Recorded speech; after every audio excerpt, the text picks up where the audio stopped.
Hello everyone, this is Ravinder Dundra and welcome back to my channel. In this lecture, we are going to discuss class 10 CBSE Economics chapter number 3, that is money and credit. In the previous lectures about this topic, we have discussed what is money, modern forms of currency, then we have discussed about loan activities by the bank and how banks earns profits from the in between the borrowers as well as the depositors. So now in continuation with that, the next topic which we are going to discuss is about the two different credit situations. So what do you mean by credit? First we will see, then we will discuss what kind of role does this credit plays. So first let us talk about this credit. So what is meant by credit? So credit means, simply can say in the other terms, it is something like loan. So taking loan from others can be also termed as this credit. So in exactly if we can define what is this credit. So credit means an agreement in which the lender supplies the borrower with money, goods or services in return for the promise of future payment. So that means in every credit, two types of people are involved. So one is the lender and the other one is this borrower. So this lender, he will supply the borrower some kind of credit in the sense loan, and that too in the form of money, sometimes in the form of goods, sometimes or in the form of services, and promising that this borrower will repay that in the future. So this kind of agreement we call it as this loan or we call it as this credit. So let us see how this credit plays a different role in different situations of this persons. So for example, you take the first case, that is the credit plays a vital role and positive role. That means in the first case given in a textbook, what it says, credit plays a vital and positive role. That means it plays a very important role. So how it plays a very important role is that there is a shoe manufacturer known as Salim. So there is a festival, usually festivals will come. So 2 months before the festival, this Salim, he has got an order to manufacture 3000 shoes. So 3000 pairs of shoes. But he doesn't have much money to manufacture that. So therefore, he used to take two different types of loans or from two different persons. So one is, what he used to take the loan is that he used to ask the leather supplier to supply the leather at present without taking any money, and after manufacturing the shoe he promised to pay them. Then the next thing, the person who ordered these 3000 pairs of shoes, he took some money from them, asking that he has taken some money, and with that money he started manufacturing these shoes. So once the shoes are manufactured, he delivered that 3000 pairs of shoes to the trader who ordered, and he repaid the money to the leather supplier, as well as he also made some kind of profits after selling the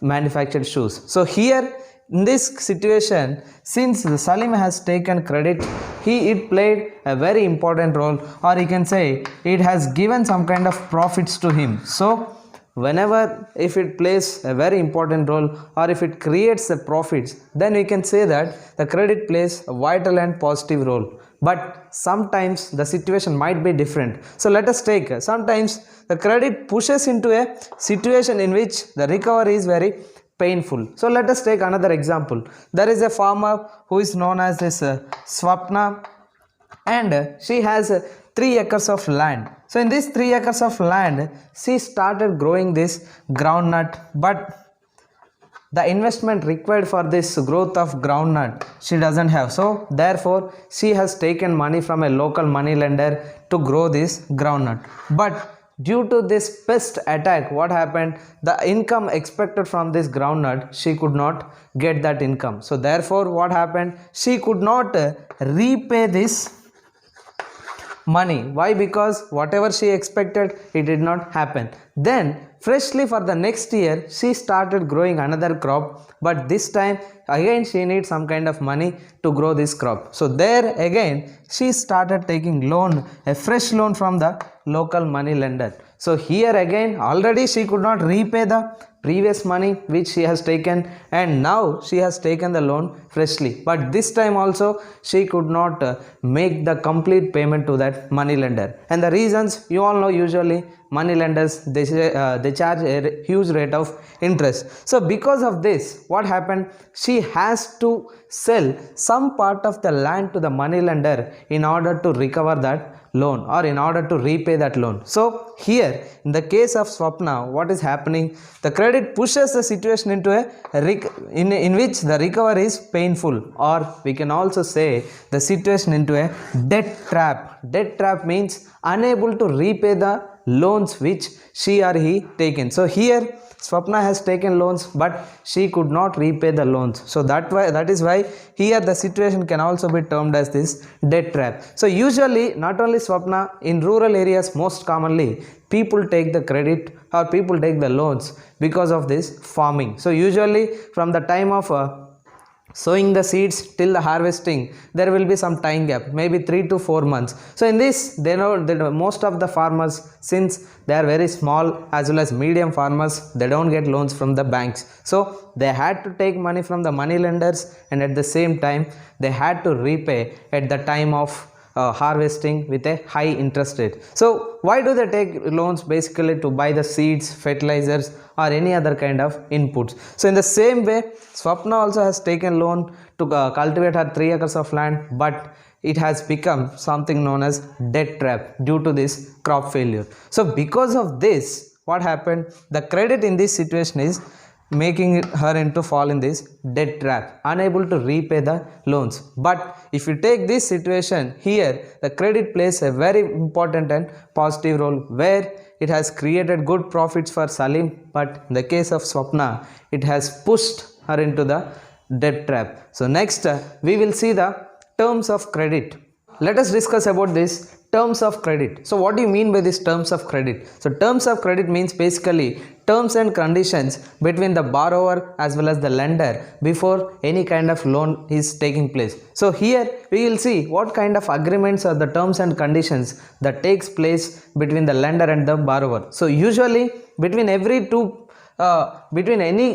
terms of credit, or you can say between any two persons, lender and the borrower, one of the most common thing is the agreement specifies some kind of interest rate. That means when they repay, suppose I'm taking some kind 1 lakh rupees from the as a loan from the other person, when I repay that, I need to give along with the interest rate. It may be whatsoever the percentage, 5%, 10%, 12%. So it depends upon the person to person from where we are taking. So here one of the most common agreement that takes place between the lender and the borrower is the interest rate. So when they repay, they need to repay along with the principal amount as well as the interest rate. Then apart from this, there is one more thing which lenders may demand, that is collateral. So any kind of agreement when it takes place between the lender and borrower, sometimes a collateral is demanded by the lender. So what do you mean by collateral? So collateral means basically it is an asset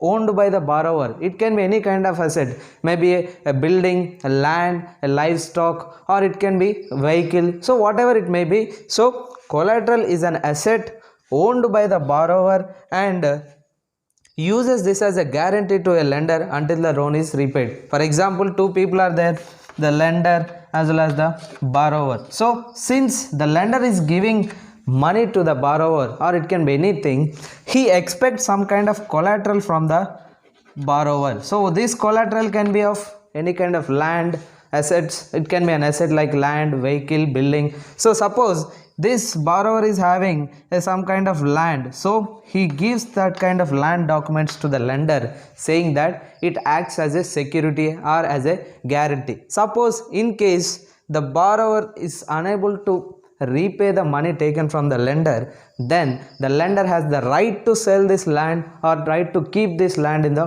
auction, or it can be any other thing, maybe a vehicle, maybe a building, whatsoever it may be. So it acts as a security or it acts as a guarantee. So apart from the interest rate, the other additional thing that happens between this lender and the borrower is the collateral. So collateral means, once again you see, it is an asset that borrower owns. So that means the borrower can own a land or building, it can be anything, and uses this as a guarantee or a security to a lender until the loan is repaid, and the lender will have complete authority to use this asset in case of failed in case the borrower is failed to repay the amount, he can sell it or he can do whatever he can. Then apart from this, depending upon the person to person, there are some kind of terms of credit which comprise in every agreement between the lender and borrower. So the first and very important thing is, as I told, the interest rate. So before the loan is given or taken,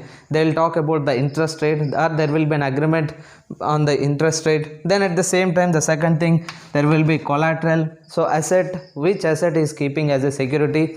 And the next thing is documentation, or you can take a paperwork. Sometimes the paperwork may be on the promissory note or bond paper or whatsoever it may be. Then the final thing is this mode of repayment. So how they are going to repay this money, in the form of cash or in the form of a check, or sometimes if a farmer is taking the loan, means he can also repay in the form of food grains. So like this, it depends from person to person, varies from person to person. So most common terms of credit will include the interest rate commonly, collateral, documentation, and mode of repayment. And it may vary. Sometimes some people, they just ask only two things, that is the interest rate and collateral.